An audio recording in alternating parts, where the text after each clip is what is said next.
Welcome back दोस्तों। मैं हूं जयंती और आप देख रहे हो कॉफी विद मॉम। दोस्तों, जब भी न्यू बॉर्न बेबी होने वाला होता है, यानी जब भी एक नया मेहमान आपके घर में आने वाला होता है, आप काफी एक्साइटेड हो जाते हो और आप चाहते हो क्या खरीद लूं, क्या तैयारी करूं, कैसे करूं।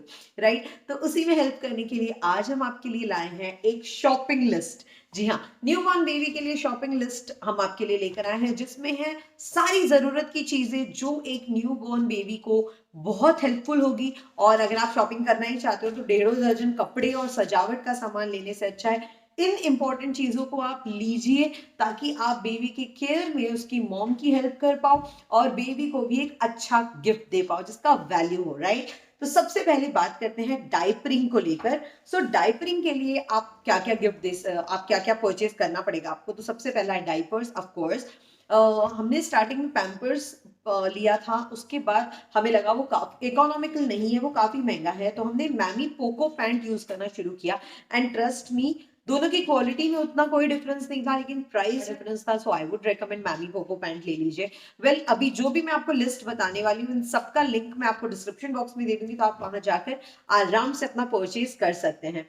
और राइट, सेकेंड इज वाइप्स लेना पड़ेगा आपको, ऑफ कोर्स। राइट, उसके बाद आपको प्रोटेक्टर शीट लेना पड़ेगा। ये प्रोटेक्टर शीट आप तब बिछाओगे जब बच्चे को आप लिटाकर डायपर वगैरह चेंज कर रहे हो, सोफे पे या कहीं पे भी लिटा के जब डायपर चेंज कर रहे हो तब।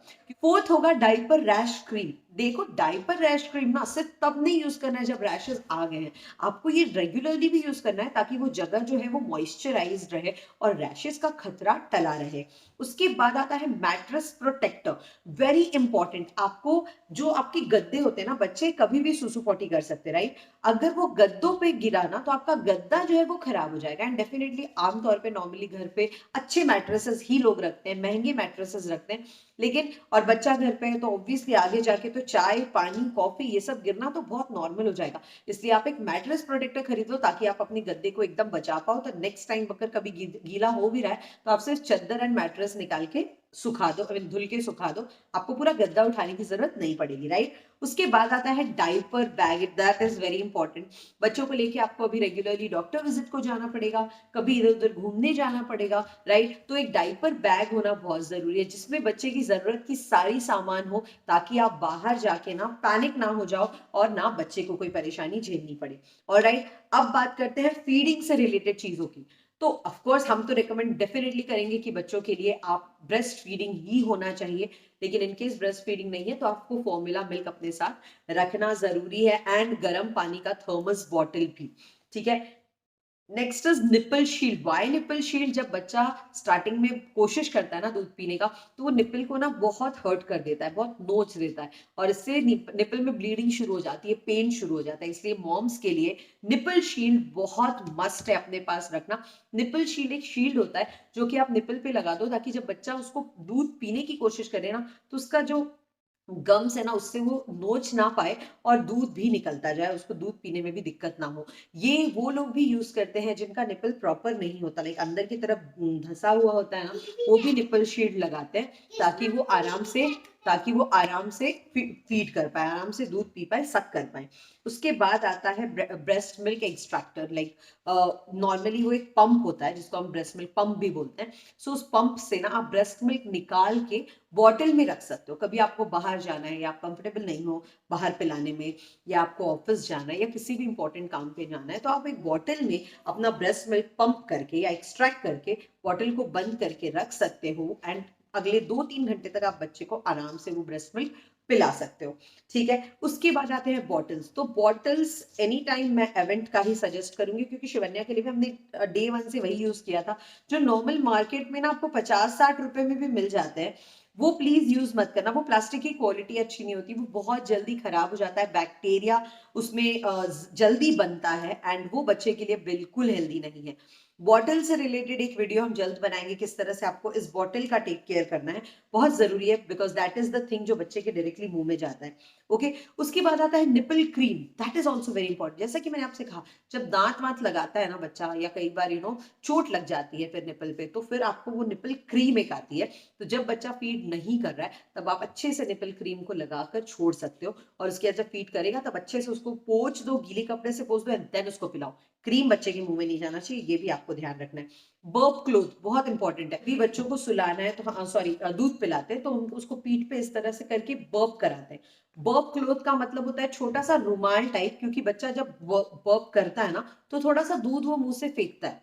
कई बार हम बोलते हैं ना आज दूध फेंका या उल्टी किया, वो उल्टी नहीं होता, वो बर्प होता है, थोड़ा सा दूध बस बाहर आ जाता है जो फंसा होता है। ठीक है, तो बर्प क्लोथ आप इस तरह से यहाँ पे कंधे पे रख लो, एंड जब उसको बर्प करा रहे हो ना तब वो जब दूध निकले तो उस कपड़े पे गिरे, आपके कपड़े पे नहीं। ऑलराइट, उसके बाद आता है फीडिंग पिलो। ये मैं कहूंगी अगर आपको चाहिए, आपको लगता है इसका यूज है तो लो, otherwise to be very frank इसका कोई आगे जाके यूज नहीं होता, 2-3 महीने बाद आप इसको यूज नहीं कर पाओगे इसको। लेकिन हाँ, इससे कंफर्ट बहुत ज्यादा होता है लेकिन वो इतना बड़ा होता है कि अब आपको उसको कहाँ रखो कहाँ नहीं वो प्रॉब्लम हो जाता है, लेकिन हाँ कंफर्टेबल बहुत होता है एनी टाइम। सो आप इसे यूज कर सकते हो। अगर आपने प्रेगनेंसी टाइम पे वो सी शेप का प्रेगनेंसी पिलो लिया था ना, आप उसको भी यूज कर सकते हो। लेकिन अगर आप फीडिंग पिलो लेना चाहते हो तो लिंक डिस्क्रिप्शन बॉक्स में दिया हुआ है। फीडिंग गाउन, अब बच्चों को दूध पिलाने के लिए कई बार क्या करना, पूरा कपड़ा उठाना या पूरा उसे बटन वगैरह खोलना, इससे अच्छा फीडिंग गाउन आता है। आपने नॉर्मली गाउन पहना और निपल के पास ना चेन होता है जिसको खोलकर आप बच्चे को आराम से दूध पिला सकते हो, फिर बंद कर सकते हो, बात खत्म। राइट, इससे आप अगर कभी बाहर वगैरह भी जा रहे हो तो भी ये काम का है, और अगर आप घर में हो तो भी ये काम का है। बाहर जा रहे हो तो सबसे इंपॉर्टेंट रहेगा पोंचो, ना दूध पिलाने के लिए मैं एक जैसे स्कार्फ टाइप रहता है, आप उसमें बच्चे को ना ढककर दूध पिला सकते हो। तो वो एक पोंचो टाइप रहते हैं ना, अपन जो शॉल टाइप पहनते हैं पोंचो, वो उसमें आप बच्चे को अंदर रख के दूध पिला सकते हो, उसका भी लिंक यहाँ पे दिया हुआ है। ऑलराइट, अब बात करते हैं बेदिंग को लेके। तो बेदिंग में क्या क्या आ जाता है, आप बच्चे को बाथ टब दे सकते हो जिसमें एक नेट का शील्ड रहता है, जिसमें बच्चे को आराम से लेटा के, क्योंकि ना एकदम छोटे जो बच्चे रहते हैं ना न्यूबॉर्न, उनको नहलाना ना बहुत कॉम्प्लिकेटेड होता है, ट्रस्ट मी। उनको मतलब सर ना लग जाए, हाथ ना लग जाए, आपको दोनों हाथ से पकड़ के आप किस तरह से नहाना बहुत ही रिस्की रहता है, स्पेशली न्यू मॉम्स को।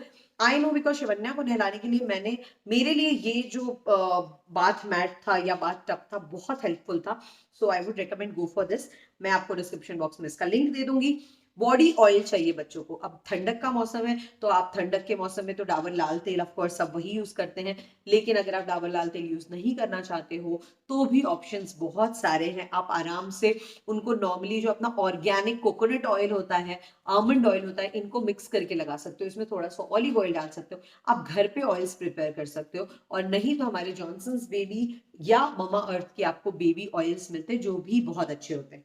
उसके बाद हेयर ऑयल, हेयर ऑयल में रिकमेंड करूंगी ऑफ कोर्स जॉनसन्स बेबी का, बिकॉज शिवन्या के ना बाल बहुत कर्ली बहुत ड्राई हैं बहुत ज्यादा, तो मुझे मेरे लिए ये जॉनसन्स का हेयर ऑयल बहुत काम आया, क्योंकि उसके फिर बाल अपना बहुत सॉफ्ट सॉफ्ट से हैं एंड कर्ली हैं लेकिन प्रॉपर कर्ल्स हैं। सो आपको अगर लगता है, आप एक बार ट्राई करके देखो, अगर आपको जॉनसन्स बेबी का ऑयल अच्छा लगता है तो वेल एंड गुड, वरना ममा अर्थ का ऑयल भी बहुत अच्छा है। ठीक है, उसके बाद body wash. Okay, you can blame me for this कि मैं हमेशा बॉडी वॉश और बॉडी मॉइस्चराइजर के लिए ना अवीनो ही रिकमेंड करती हूँ एंड अवीनो ही यूज करती हूँ टिल डेट, बिकॉज अवीनो मेरा फेवरेट ब्रांड हो गया है। आई मीन मैंने फर्स्ट टाइम जब शिवन्या के लिए यूज करना शुरू किया, शी वॉज अराउंड 2 मंथ्स और 3 मंथ शायद, उससे मतलब हाँ 3 महीने के आसपास ही होगी, हम बैंगलोर में थे एंड मुझे किसी ने रिकमेंड किया कि this is the good body wash, you can use it. And तब से लेके टिल डेट मेरा वो फेवरेट हो गया। मैंने अपनी देवरानी को भी वही रिकमेंड किया, मैंने अपने कजिन्स को भी वही रिकमेंड किया एंड सबके सब इससे बहुत खुश है। तो of course body wash and moisturiser के लिए आई वुड सजेस्ट अवीनो। उसके बाद आता है shampoo, no better than Johnson's baby का, बिकॉज वो आंखों को लिटरली बिल्कुल नहीं लगता, एंड ये मैं पर्सनल एक्सपीरियंस से कह रही हूँ, बिकॉज मेरा बच्चा बाथरूम में भी उसको इतनी मस्ती करनी रहती है टिल डेट कि डर ये रहता है कि उसकी आंखों में ना जाए फिर वो रोएगी, लेकिन ऐसा कुछ नहीं होता। सो गो फॉर इट। ओके, उसके बाद आता है पाउडर। तो पाउडर मोस्टली मैं नहीं यूज करती हूँ, क्योंकि शिवन्या वैसे भी ज्यादा पसीना नहीं आता, उसको पर्सपायर नहीं करती, और दूसरी बात यहाँ इतनी गर्मी भी नहीं है कि उसको पाउडर की जरूरत पड़े। लेकिन स्टिल अगर आपके एरिया में बहुत गर्मी है तो ऑफकोर्स आपको पाउडर चाहिए, स्पेशली जो फोल्ड्स होते हैं ना बच्चों के हाथ ये वाले पार्ट्स वहां पे डालने के लिए, ताकि पसीने की वजह से वहां पे कोई प्रॉब्लम ना हो। तो जॉनसन्स बेबी पाउडर अच्छा रहेगा, आप वो यूज कर सकते हो। उसके बाद आता है काजल। एनी टाइम आपको नेचुरल हर्बल काजल चाहिए, आई वुड रिकमेंड अगर आप घर पे बना सको, 2 दिए के बीच में ना एक बर्तन में, एक कटोरे में ना थोड़ा सा घी लगा दो एंड 2 दिए के बीच में उसको उल्टा करके रख दो, एकदम हल्का सा घी लगाना है आपको, ठीक है। वो जब कालिक पकड़ लेना उसमें थोड़ा और घी लगा के उसको कांच के एक बर्तन में रख लो, एंड ये काजल यूज करो, और ये आपको बहुत ज्यादा मेहनत का काम लग रहा है तो आपके पास हर्बल काजल का ऑप्शन है ही। ओके, उसके बाद ग्रूमिंग किट बहुत जरूरी है बच्चों का, ये ग्रूमिंग किट होना जिसमें बच्चों का नेल क्लिपर होता है, कान साफ करने वाला होता है, नाक साफ करने वाला होता है, ये बहुत ज्यादा जरूरी होता है। साथ ही साथ इसमें वो लाइक नेजल को खोलने के लिए भी ये पंप जो दिया जाता है वो भी बहुत अच्छा होता है, तो ये ग्रूमिंग किट आप ले सकते हो, इसका भी डिस्क्रिप्शन में आपको लिंक में दे दूंगी। Last but not the least आता है, okay not the least actually, क्योंकि इसमें आगे भी कुछ है। तो स्लीपिंग के लिए सबसे इंपॉर्टेंट है उसके सर के पास होना मस्टर्ड पिलो, ताकि सर का शेप प्रॉपर हो। अगर आप उसको हार्ड पिलो पे सुलाते हो या विदाउट पिलो सुलाते हो तो उसका एक साइड का जो सर है ना वो चपटा हो सकता है, जो कि हमें नहीं चाहिए, राइट? सर का डिफॉर्मेशन नहीं चाहिए, सर गोली चाहिए ना हमें। तो इसके लिए आपको क्या करना है, मस्टर्ड पिलो यूज करना है, एंड बार बार ध्यान रखना है कि बच्चा एक ही तरफ करवट करके ना सोए। करवट करके तो स्टार्टिंग में उसको सोना ही नहीं है, लेकिन जो भी है थोड़ा थोड़ा वो हिलता रहे, ऑलराइट।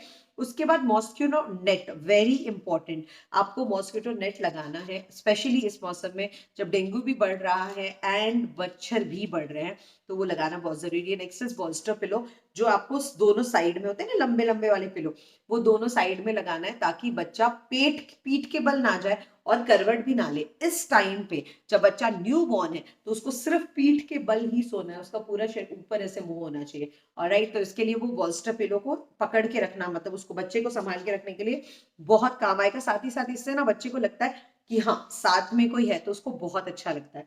नेक्स्ट इज स्वेडल, बच्चों को स्वेडल करना हमेशा रिकमेंडेड होता है, राइट? तो आप क्या करो, बच्चों के लिए स्वेडल क्लोथ ले लो, ताकि आप बच्चे को इसमें आराम से स्वेडल कर पाओ, ठीक है? उसके बाद आता है ब्लैंकेट एंड टॉवल्स, ये भी आपको बहुत जरूरी है, सो ये भी आप खरीद सकते हो, उसका भी ऑप्शंस में दे दूंगी। एंड जो गैजेट्स की अगर मैं बात करूं तो इस एज में सबसे इंपॉर्टेंट है बच्चे के लिए, अगर आप कंफर्टेबल हो तो बेबी मॉनिटर, ठीक है? कई बार क्या होता है, स्पेशली दोपहर के टाइम पे बच्चा सोया है और आप थोड़ी देर के लिए भी बाहर निकलो तो बच्चा उठ जाता है, कभी कभी बच्चों की नींद तो कभी भी खुल सकती है और वो डर जाता है, तो वो हम नहीं चाहते। तो इसके लिए बेबी मॉनिटर एक होना बहुत जरूरी है, ताकि अगर बच्चा उठ रहा है या कोई भी आवाज करे, कोई भी प्रॉब्लम है तो हमें पता चल रहा है। अब आप सोचो कि बेबी मॉनिटर का आगे जाके क्या यूज है।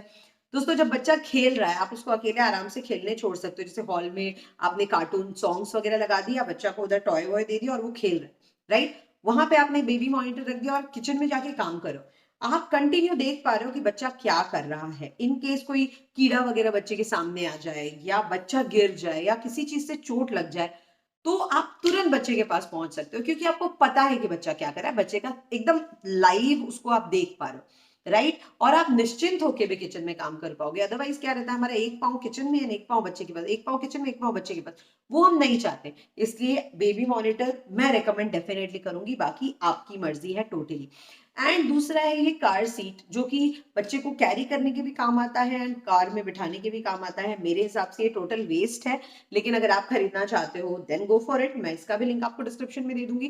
बिकॉज मुझे पता है इसको ना आप नहीं यूज करना, आपको बच्चे को गोद में लेने की आदत हो जाती है एंड आपको वही ठीक लगता है। 3-4 महीने बाद तो बच्चा उसमें, नॉट 3-4 महीने बाद बट 4-5 महीने बाद तो बच्चा उसमें बैठेगा भी नहीं, तो it will be a total waste. उसके बाद आप सोचोगे यार मैं इसको घर में रखूं कहाँ।